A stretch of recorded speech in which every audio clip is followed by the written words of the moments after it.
Brown v. Board not only ended separate but equal, but it was a reverberation for the civil rights movement. Similarly, there's a different movement happening after the Supreme Court ruling in Harvard versus Student for Fair Admissions and with affirmative action that has created this sort of seemingly this anti-DEI, anti-equity movement that has impacted schools, businesses, and even this administration's ability to implement some of its policies.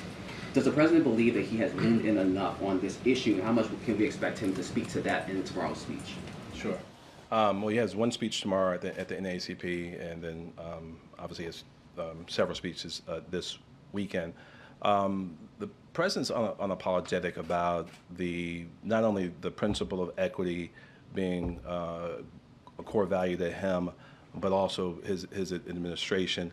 But he continues to make sure that, consistent with his very first executive order, that every piece of policy and that comes out of the administration, as well as each of the cornerstone laws and acts, the Infrastructure Bill, the Inflation Reduction Act, the CHIPS Bill, and also the American Rescue Plan, that each of those pillars have the same core of equity, and it's led to record amounts of contracting. I think $76 billion this past year for small minority-owned businesses, record amounts in the Black community and the Latino community as well.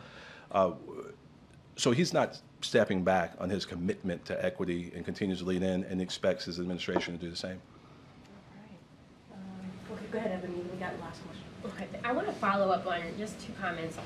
One, you just mentioned the 76 billion in contracts for minority businesses.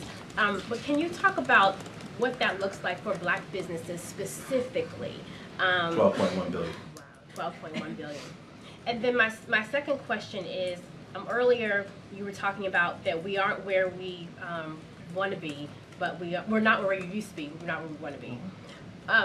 Specifically, when the question was asked, what are the things, or are there any orders or policies, that executive orders that we can see coming from the president that can address some of these inequities in education? When we were at earlier, I was talking about how we are seeing resegregation in some of the schools.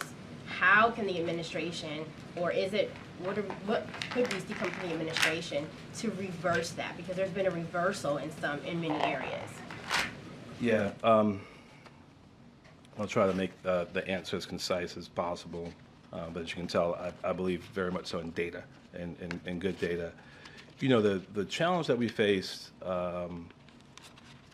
at the height of the pandemic, recognizing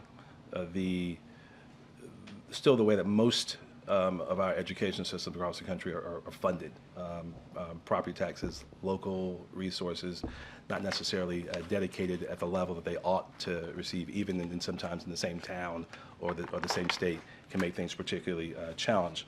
The work that the president led on, along with the vice president, to make sure that we're investing not only in HBCUs, record amounts per day, but also under the American Rescue Plan, Title I schools receiving $130 billion in funding for maintenance of equity requirements, making sure we're protecting high poverty schools from reductions in state and local funding.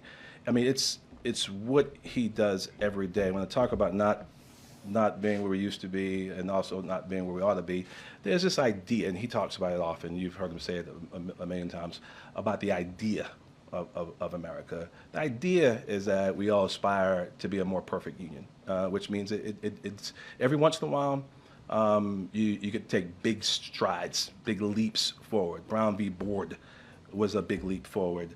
Today's announcement of $16 billion for HBCUs is a big leap forward. But the everyday struggles that's the hard work. That's the hard work that this president has decided that he's going to lean into every single day. Some days we'll take strides. Every once in a while, you know, it's 3 and out. Sometimes it's inches, but we're making progress towards that more perfect union. And it takes intestinal fortitude and leadership and vision of the fact that we're stronger when we're together, that diversity is our strength, and it's something that the President and Vice President Harris are very proud of. Thank you all for having me. All right? Thank you, Mayor. All right. Appreciate it. Thank you so much.